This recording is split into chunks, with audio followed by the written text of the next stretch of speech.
Hello everyone, it's Fiona Marks here, and I am back talking to you about intergenerational family dynamics and how Vedic astrology can help us understand the fascinating reality we all experience of these complex relationships that we have with our own children, with our own parents, with ourselves and our partner.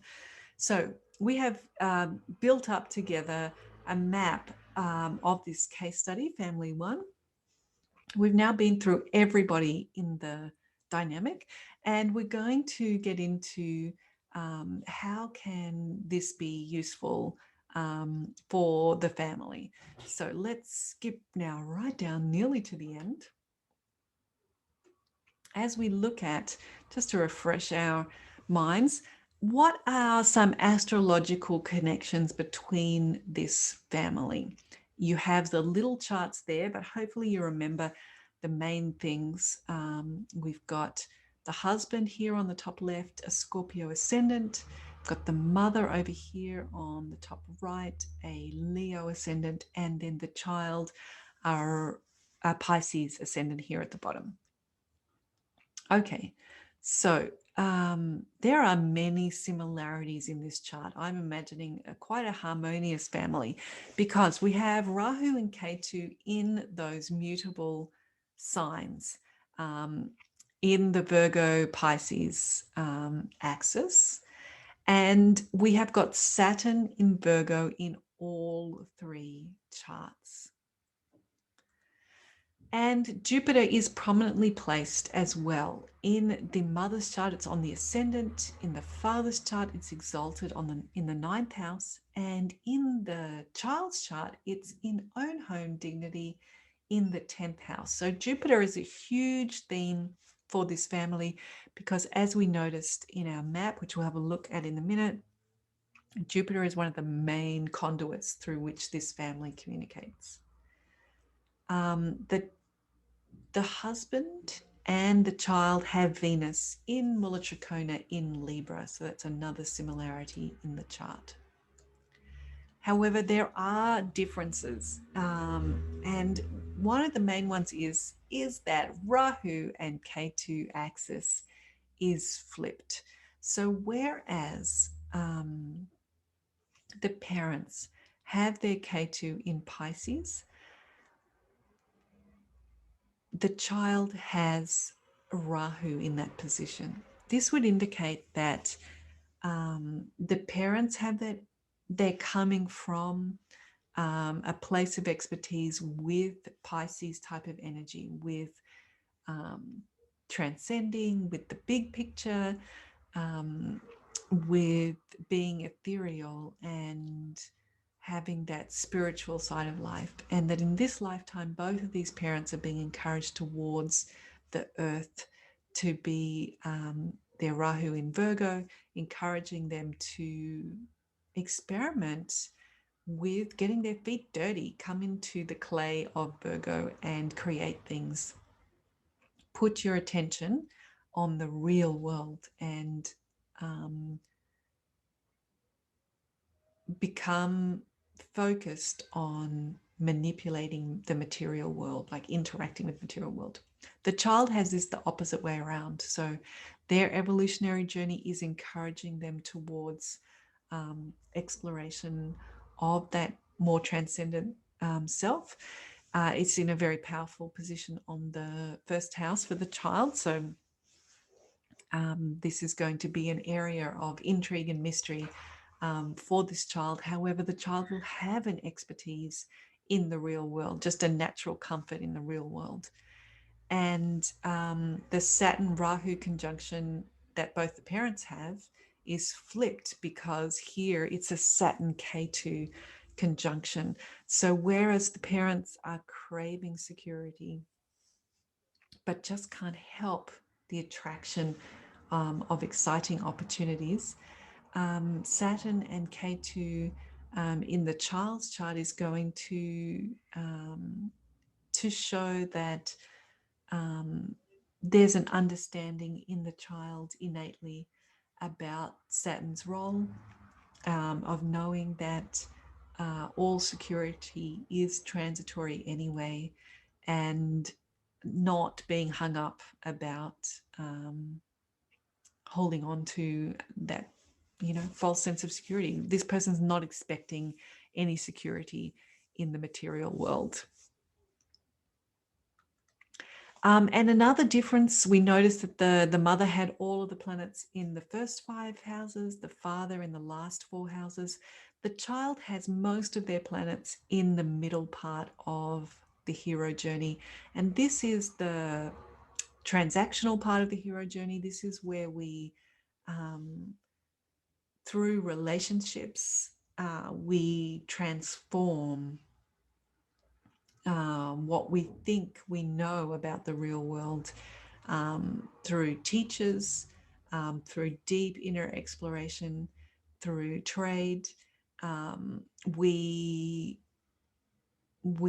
begin to understand that the material world is an illusion and that we're really aiming for the spiritual world. So that is where each member of this family has 1/3 of the hero journey. So it's very beautiful the way it's been put together.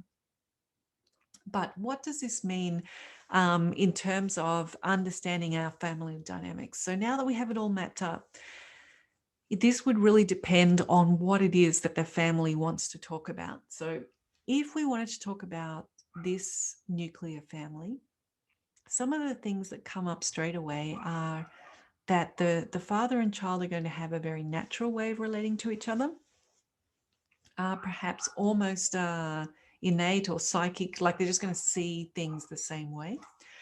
And when the father wants to relate to the child, the father wants to relate through Jupiter, and the child is going to look up to the father and want to relate to the father through Jupiter. So they're just, what they're expecting and what they're receiving are the same. So quite fulfilling of expectations.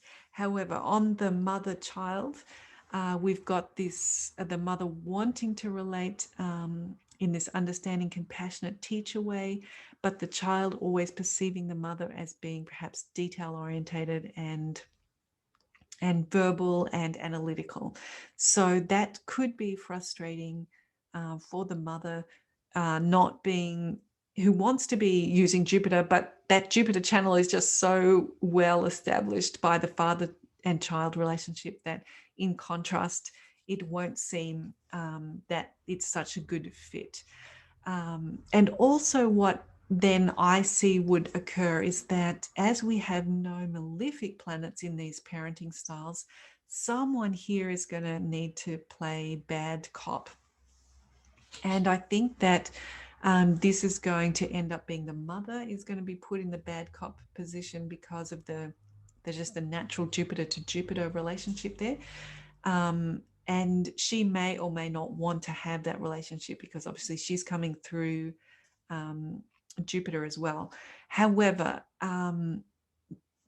her Jupiter placement is in Sagittarius, so it has that fire energy. Her Jupiter has the fire, so that might mean that she is more naturally inclined to do that. Whereas the father's Jupiter energy is coming through Pisces, which has the ethereal component of Jupiter, so he's going to be a bit more spacey around that kind of stuff. Sometimes the mother may feel as if she has 2 children here because of that Jupiter and ethereal thing that's going on there.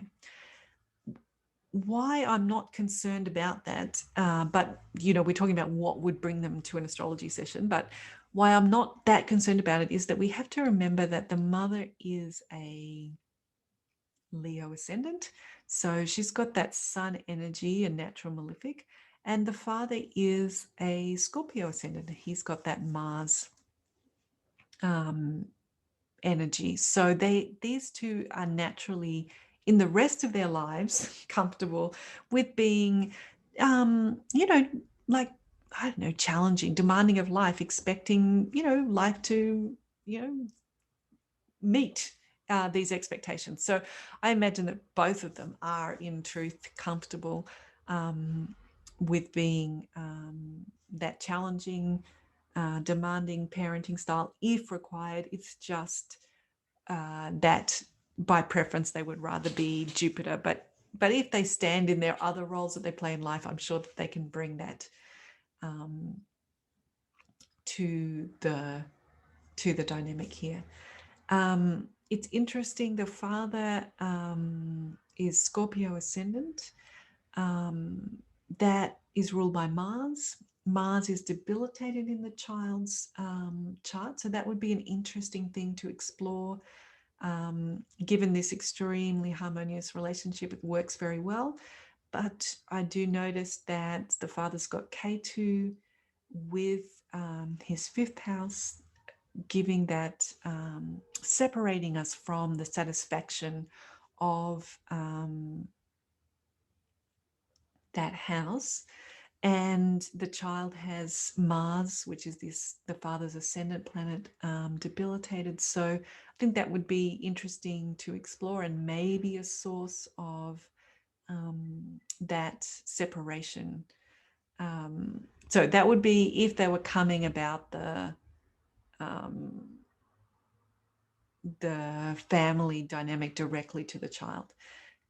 This chart obviously can also be helpful when looking at the relationship between the couple. And we talked about that in the couple video, that the father's chart with the mother's Venus on the father's ascendant sign is Scorpio, that's going to bring that sense of closeness to him, which I think is going to be really attractive, especially given this malefic experience with the parents here. So more challenging, demanding rather than supportive, whereas here is going to feel very soft, gentle, feminine, supportive relationship. There's the potential that at times the mother may look towards the father, and if there are faults, she may see them through that critical view. So I think that's an area to explore. And then it's really interesting, isn't it, to notice here that the mother looked up to her own father through the Venus channel, as the father is looking to the mother, and also that the mother is looking through Saturn as the father looked to his own mother through Saturn. So we've got some very interesting dynamics to unpick there, which are further highlighted by the mother is a sun ascendant, and that is the relationship that the father had with his father. And the father is a Mars ascendant, and that is the relationship that the mother had with her mother. So this is, I think, in terms of intergenerational, there's some very interesting ones between the couple and their parents and how that is playing out in their relationship. So this allows a family, a couple, or a client to see the dynamics objectively on paper and talk about how the experience is for them of these dynamics, which can give insight into something that may be happening unconsciously. This can give you a way to just put your fingers on it, like hold it still and see it there, and give you insights into your own family. So here we are coming to the end of our first case study of the intergenerational family dynamics. I'm really interested in what you think and in how this plays out in your own family. If you would like to talk any of that over with me, or if you have questions, I really look forward to hearing from you at fionamarks.com or here on the YouTube channel, however works well for you. And don't forget, you can subscribe to my newsletter on the website and catch up with these issues and interact with me even more often. It's been great to share this case study with you. I hope to see you again soon in another family case study. Okay, bye for now.